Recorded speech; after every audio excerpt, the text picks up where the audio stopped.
یوسف آج پھر کام سے دیر سے آیا تھا۔ البتہ وہ اپنے بیٹوں کے لیے کھلونے لانا نہیں بھولا تھا۔ اب وہ انہیں کھیلتے دیکھ کر خوش ہو رہا تھا اور کبھی کبھی ان کے ساتھ کھیلنے بھی لگ جاتا۔ فائزہ جو کھانا پکانے میں مصروف تھی، اچانک اس کی نظر اپنے بیٹیوں عشاء اور فجر پر پڑی، جو حسرت بھری نگاہوں سے باپ اور بھائیوں کو دیکھ رہی تھی۔ فائزہ اتنی دور بیٹھ کر بھی ان کی آنکھوں کے آنسو دیکھ سکتی تھی۔ فائزہ کے دل میں یوسف کے لیے ناراضگی کے جذبات ابھرے۔ وہ جلدی جلدی کام ختم کر کے یوسف کے پاس آ گئی اور پوچھنے لگی، عشاء اور فجر کے لیے کیا لائے ہو؟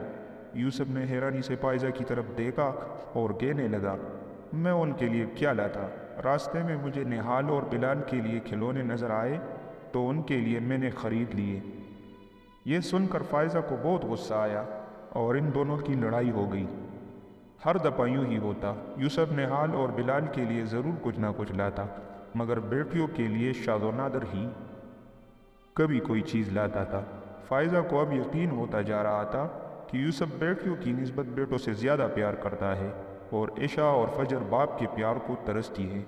یہ سوچ فائزہ کے دل و دماغ پر اس طرح حاوی ہوئی کہ اس کے دل میں نہال اور بلال کے لیے شدید نفرت پیدا ہونے لگی۔ وہ بلال اور نہال سے نفرت کا اظہار کرنے لگی تھی، لیکن یوسف کی وجہ سے چپ ہو جاتی۔ یوسف فائزہ کے اس رویہ سے سخت پریشان تھا۔ اس کو سمجھ نہ آتی فائزہ بچوں کے ساتھ آخر کیوں ایسے پیش آتی ہے۔ فائزہ کے دل میں خیال آیا، اگر نہال اور بلال نہ ہوتے تو یوسف اپنی ساری توجہ اور محبت عشاء اور فجر کی طرف دے گا۔ اب وہ ہر وقت یہی سوچتی رہتی اور ہر کام غائب دماغی سے سر انجام دیتی۔ فائزہ کی مسلسل غائب دماغی کی وجہ سے یوسف نے اس سے بات کی کہ ایسا کیا مسئلہ ہے جس کی وجہ سے وہ پریشان ہے۔ وہ ہر دفعہ بات ٹال دیتی۔ ایک دن یوسف کام سے گھر واپس آیا تو اسے گھر کی فضا میں عجیب وحشت محسوس ہوئی۔ اس کی دنیا لٹ چکی تھی۔ وہ صبح صحیح سلامت نہال کو چھوڑ کر گیا تھا اور اب صحن میں وہ مردہ حالت میں پڑا تھا۔ سب سے حیران کن بات یہ تھی کہ فائزہ کی آنکھوں میں غم کے بجائے ایک وحشت تھی۔ ابھی وہ اسی صدمے میں ہی تھا کہ چند مہینوں بعد یوسف کو اپنے 4 سالہ بیٹے بلال کی اچانک موت کی خبر ملی۔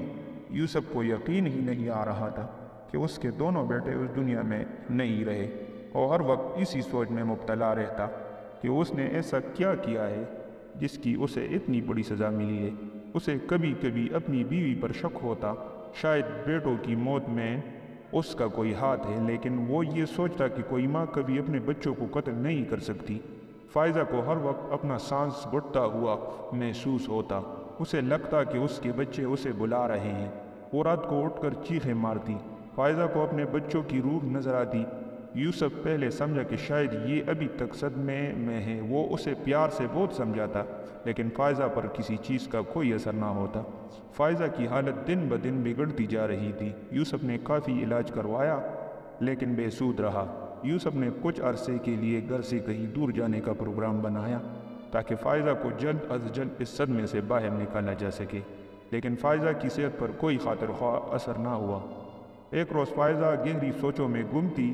یوسف کافی دیر سے اسے نارمل کرنے کی کوشش کر رہا تھا۔ اچانک وہ پوچھنے لگی، کیا تم اپنے بیٹوں سے بہت پیار کرتے تھے؟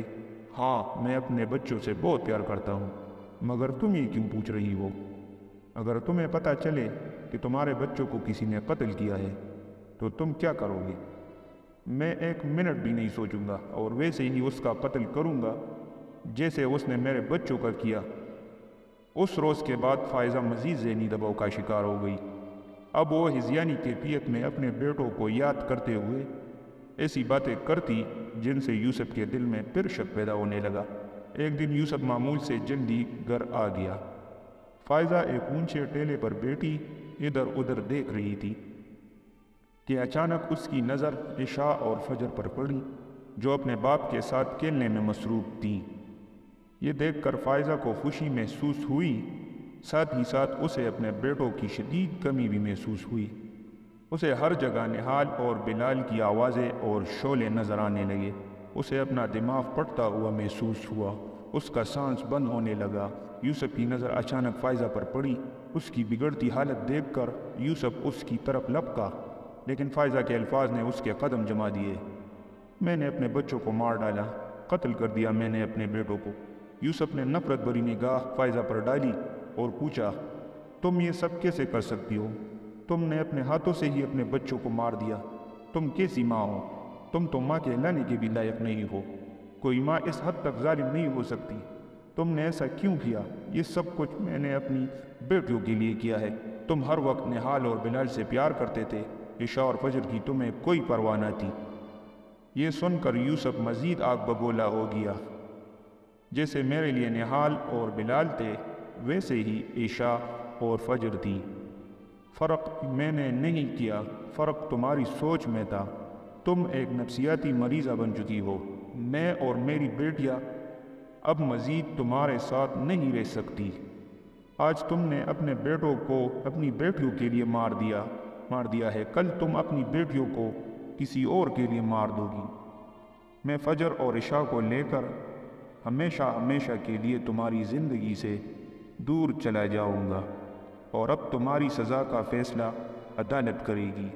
وہ فائزہ کو روتی چیختی چھوڑ کر بچیوں کے پاس چلا گیا۔